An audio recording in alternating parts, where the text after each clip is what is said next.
and ready! GMA Weather, serbisyong totoo ng GMA News. Mga kapuso, maulang weekend ang asahan sa ilang bahagi ng bansa, partikular na sa Mindanao na kung saan patuloy na nakakaapekto ang Intertropical Convergence Zone o ITCZ.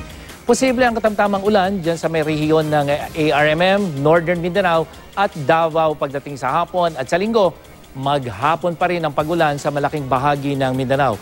Mahinang ulan naman ang asahan sa Visayas, bukas po ng hapon yan at sa linggo, maghapon ng ulan, lalo na di sa may central section na posible hanggang katamtamang pagulan.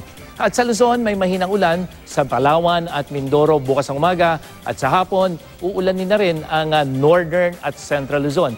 At sa linggo, may ulan sa Northern Luzon, umaga pa lamang yan at pagdating ng hapon, asahan na rin ang ulan sa may Central Luzon kasama na ang Bicol Region. Sa Metro Manila, mababa ang tsansa ng ulan maghapon yan bukas pero sa linggo, tataas ang tsansa at tataas din ang dami ng ulan.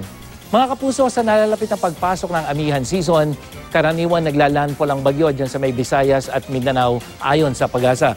At dahil mas kaunti ang moisture content ng amihan kaysa dyan sa habagat, mas maliit ang sirkulasyon ng bagyo pero maaari pa rin ito maging isang malakas na bagyo at magpaulan ng gusto dyan sa mga lugar na tatawirin nito, lalo na yung hilagang bahagi ng bagyo.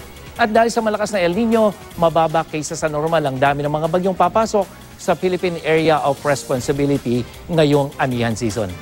Yan ang latest mula sa GMA Weather. Ako po si Nathaniel Cruz. Magplano para sigurado. I am ready. Serbisyong totoo ng GMA News.